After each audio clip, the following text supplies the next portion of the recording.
Estigmatizadas por vestir de blanco, con el cansancio marcado en el rostro, ellas llegaron para hacer lo propio, atender a los enfermos COVID. Con el rostro desdibujado por la dureza de la pandemia, ellas son heroínas que no llegan a los 30 años. Son las residentes médicas que al principio fueron puestas en la primera línea de fuego, sin más garantía que sus ganas de ayudar a salvar vidas. En este episodio de Guerreras frente a la pandemia, es un gusto darle la bienvenida a Mercedes Aguilar, residente de medicina interna, quien estuvo en las áreas de atención COVID en varios hospitales de la Ciudad de México. Yo los invito a que se queden con nosotras.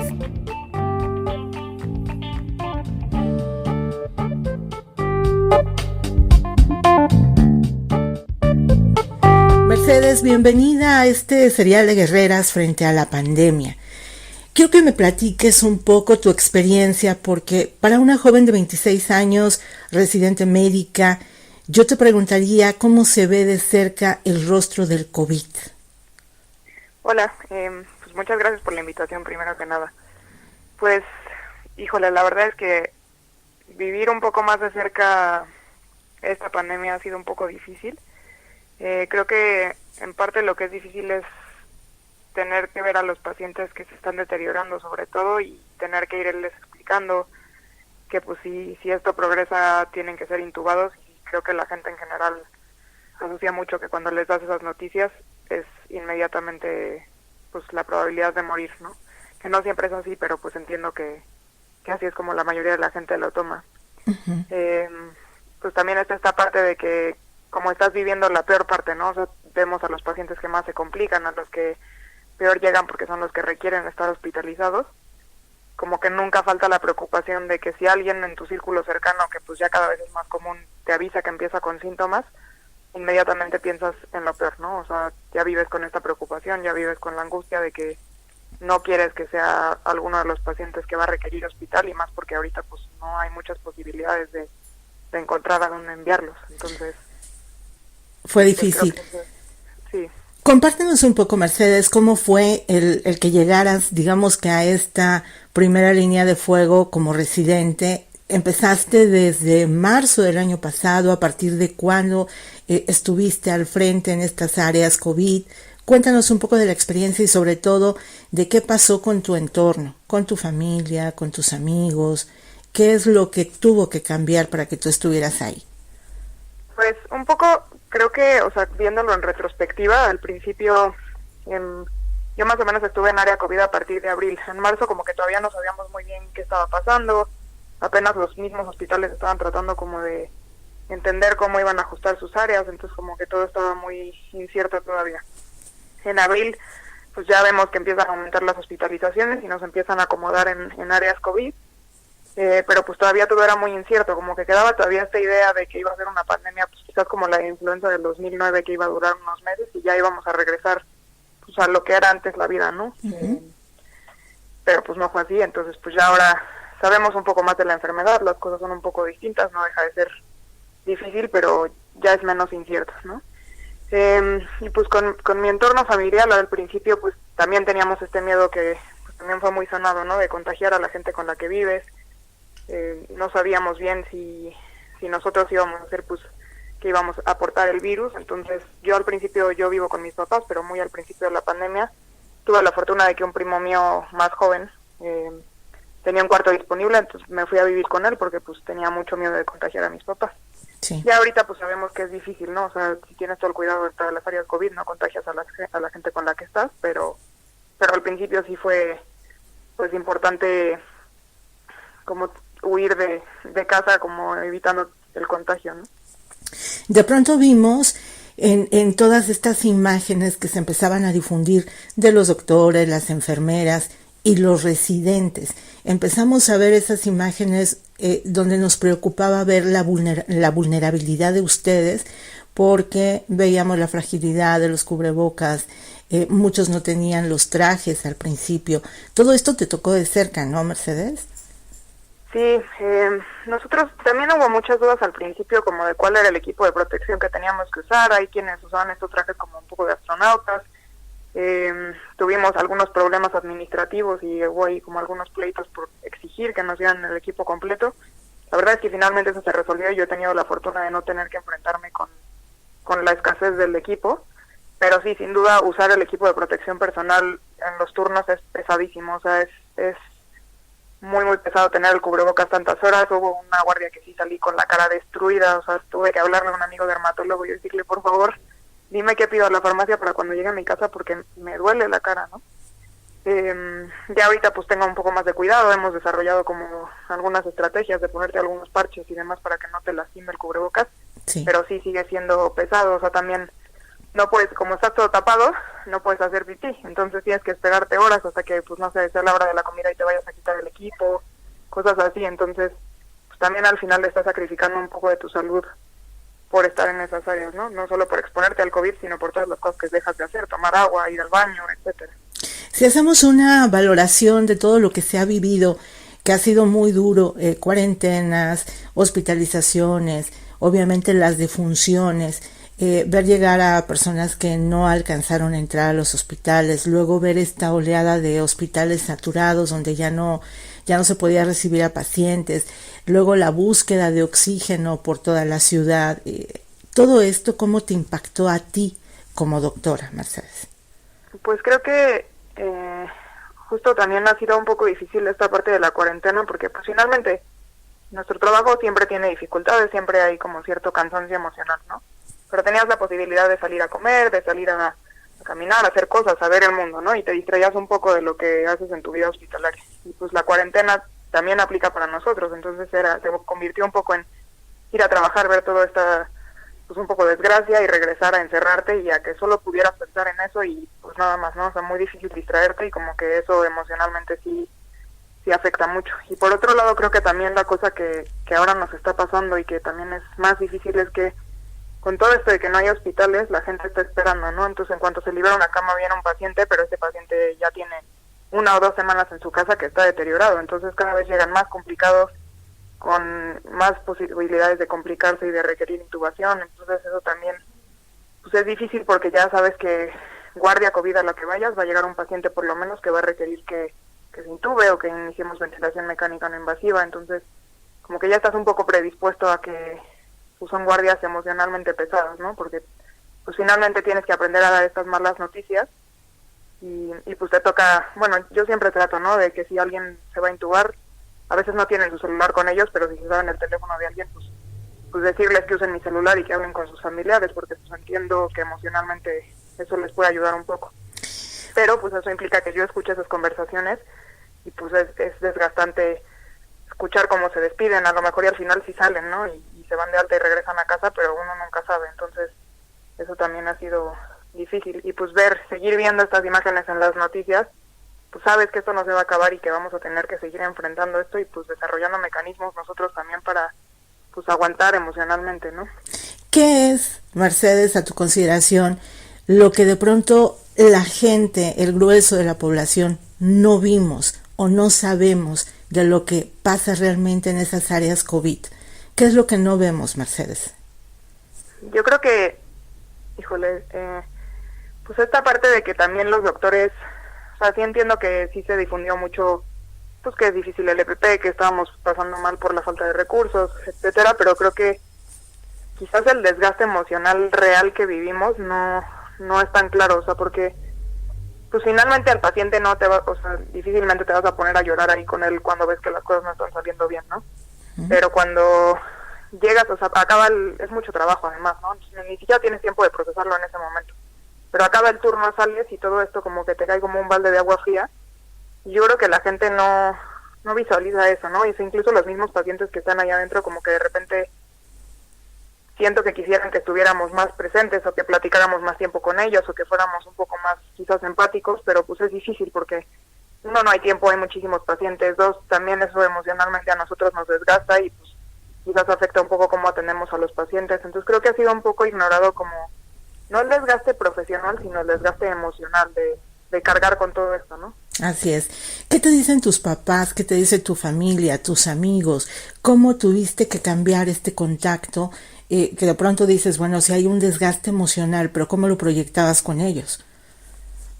Como que creo que al principio costó un poco de trabajo, pero han entendido que que pues por ejemplo no me gusta que si tengo guardia me pregunten cómo te fue, porque la respuesta seguramente va a ser no también, ¿no? Sí. Entonces como que creo que esta parte ya entendieron que yo necesito un poco más de tiempo para procesar todo lo que pasó en la guardia y demás, y ya si yo quiero y ya me siento tranquila, puedo platicarlo, ¿no? Que por otro lado siempre han estado como muy al pendiente y siempre han sido muchísimo apoyo y como mucho de lo que necesites aquí estamos, incluso alguna familia me mandaban paquetes de comida, etcétera, ¿no? Como para estar ahí al pendiente. Y pues bueno, la otra cosa que también acaba pasando es que uno está más preocupado también por la familia, entonces pues si te avisan que alguien empieza con síntomas, ya automáticamente se vuelve un paciente más, ¿no? O sea, ya estás tú al pendiente todo el tiempo viendo que todo esté bien y que no se necesite nada. Entonces creo que también ese tipo de relaciones han cambiado. Los amigos también pues siempre están al pendiente, pero saben que pueden buscarte si algún familiar también empieza con síntomas. O sea, como que sí ha sucedido un poco más eso que antes. Y pues también creo que nos toca como médicos educar un poco a nuestras familias y a la gente que nos rodea, también tranquilizándolos, ¿no? Porque al principio pues había mucha desinformación, sigue habiendo mucha, tratando de explicar lo que hasta ahora sabemos, lo que no sabemos y lo que hay que hacer, ¿no? Que finalmente pues, es guardarse, usar el cubrebocas, pues tomar todas estas medidas de prevención y pues cuando haya vacuna ponérsela, ¿no? ¿En qué momento algunos hospitales tomaron la decisión de quitar a los residentes de esta primera línea de fuego? Porque era mucho riesgo, ¿no, Mercedes? Pues mira, la verdad es que hasta donde yo sé, son pocos los hospitales que han quitado residentes. La mayoría, pues digo, finalmente la figura del residente es una figura complicada en este país porque pues entre que seguimos siendo como una especie de estudiantes, digo, finalmente somos estudiantes de posgrado, pero como que los hospitales y en general el sistema de salud se agarra un poco de ahí para decir, bueno, nuestras becas no son tan buenas como deberían de serlo, los horarios pues también son muy exigentes, pues, pero seguimos siendo estudiantes, ¿no? Entonces como que no podemos, o hemos tratado de exigir mejores cosas, pero pues no se logra tanto. Pues la verdad es que los hospitales se agarran un poco de ahí, como que es tu responsabilidad como residente y como médico y es tu vocación ver a estos pacientes, ¿no? Claro. Entonces, la verdad es que casi no han sacado residentes, incluso más bien a los que sacaron fueron a los internos, que pues todavía están más vulnerables que los residentes porque no son tanto responsabilidad del hospital, pero también son responsabilidad de la universidad, pero la universidad también se desentiende, entonces como que ellos sí quedaban más en un limbo y a ellos sí los han sacado casi totalmente, ¿no? O sea, digo, hay hospitales donde hay irregularidades, pero en teoría ellos sí no pueden estar en áreas COVID. A los residentes la verdad es que no. Claro, en este año de pandemia, cuéntame cuáles han sido esos dos momentos que te marcaron, que te hicieron realmente, a lo mejor, estar como más vulnerable emocionalmente, a lo mejor ver una realidad muy dura, muy cruda. ¿Cuáles fueron esos dos momentos que te marcaron? Yo creo que los dos momentos más difíciles fue el primero, bastante temprano en la pandemia, la verdad, como por abril. Tenía dos pacientes, los dos jóvenes, alrededor de 20 y tantos años, sanos previamente, obesidad los dos y muy deteriorados los dos. En ese momento estábamos muy limitados a las opciones de asistencia ventilatoria, o sea, solo podíamos usar oxígeno por puntas nasales, mascarilla y si no intubarlo. Porque antes los dispositivos como de ventilación mecánica no invasiva, que es lo que usamos antes de intubar a un paciente, estaban muy limitados por el riesgo de que produjeran aerosoles y nos contagiáramos nosotros. Entonces el hospital estaba lleno, la terapia estaba llena y los dos pacientes estaban muy deteriorados. Entonces en ese momento pues como que los estabilicé a los dos un poco y valoré y pues tuve que decidir a cuál de los dos asignarles el único ventilador que quedaba, ¿no? Finalmente pues al paciente al que no se lo di, que era uno de los dos también muy joven, logramos conseguirle una ventilación mecánica no invasiva y con eso mejoró y sobrevivió, ¿no? Le fue bien al final, o sea, no hubo un problema, pero en el momento de tener que tomar la decisión y decir, híjole, pues este está un poquito más peor que el otro, ¿no? O sea, el otro me puede aguantar en lo que pues vemos si conseguimos otro ventilador, si se libera alguno, etcétera, pero esa decisión fue muy difícil. Y creo que el otro momento fue cuando yo me contagié de COVID también, hace no mucho, pues por trabajar, ¿no? Finalmente pues estamos expuestos y todo, y creo que, o sea, yo había estado trabajando con alguien y me avisó, ¿sabes qué? Tengo COVID. Y pues mi reacción inmediata fue decir, pues ya, no hay forma de que no me haya contagiado, ¿no? O sea, pues trabajamos juntos, lo que sea. Y digo, finalmente pues no me compliqué, no requerí hospital ni nada, pero sí es la angustia de sentir, pues uno, si no contagié a la gente con la que yo había estado, que pues era mi familia, y dos, decir, O sea, en cualquier momento no tengo factores de riesgo y todo, pero qué tal y si me complico, qué tal y acabo en el hospital y pues no hay hospitales, ¿qué voy a hacer? No sé, como todo ese tren de pensamiento es fue muy difícil para mí, la verdad. Desde tu cercanía, desde tu profesionalismo, el conocimiento que tú tienes ya en la medicina, ¿consideras que se ha manejado esta pandemia adecuadamente? Yo creo que hay cosas que se han hecho bien y cosas que se han hecho mal. Quizás me inclinaría un poco más a que muchas cosas se han hecho mal. También creo que a la gente se le olvida que ya vivíamos en un sistema de salud que estaba colapsado. O sea, este sistema de salud ya estaba colapsado desde hace muchos años y pues obviamente la pandemia solo vino a estresarlo más y a exigirle más, ¿no? Uh-huh. Creo que también se nos olvida que vivimos en un país donde pues, muchísima gente vive en la pobreza y es difícil, uno, pedirles que no salgan, si de eso depende su supervivencia, y dos, también es difícil imaginar que si hay gente que no tiene acceso al agua, ¿cómo va a entender que hay un virus que está matando a la población, no? O sea, creo que nos falta un poco de empatía en entender, o sea, como que mucha gente se enoja y dice, es que sigan saliendo, ¿no? Y yo creo que es más complicado, o sea, hay que entender un poco más por qué la gente sale, por qué la gente no está entendiendo la importancia, ¿no? Entonces creo que eso también falta como en las medidas del gobierno, un poco como entender a la gente que no sale y asegurar un poco más seguridad de estas personas, ¿no? ¿Valió la pena, Mercedes, dejar familia, dejar entorno para encarar el COVID?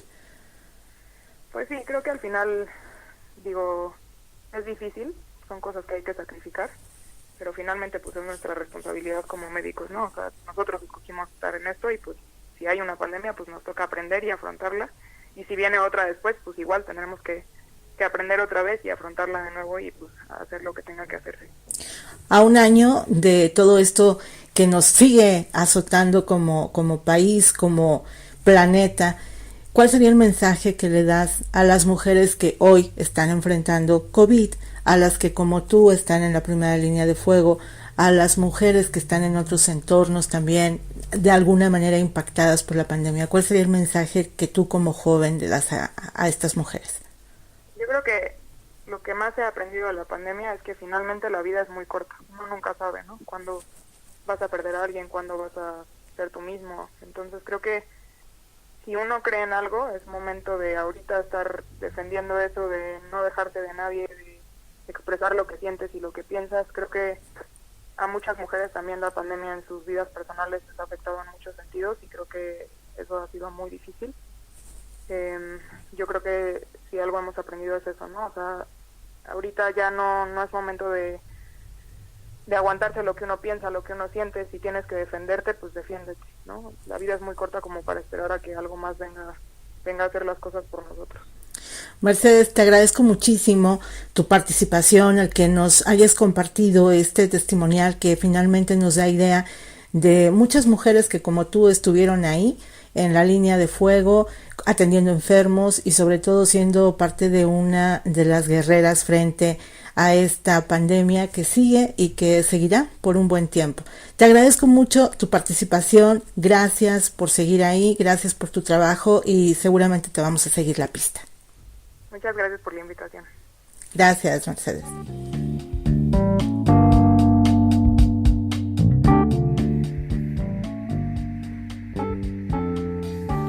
Junto a Mercedes, hay miles de mujeres que con o sin uniforme de blanco están dando la batalla y seguirán dando la batalla frente al COVID.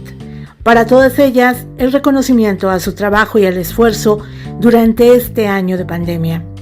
Los invito a escuchar la siguiente entrega en este serial conmemorativo al 8 de marzo, Guerreras frente a la pandemia. Soy Rubí Soriano y nos escuchamos en la próxima entrega.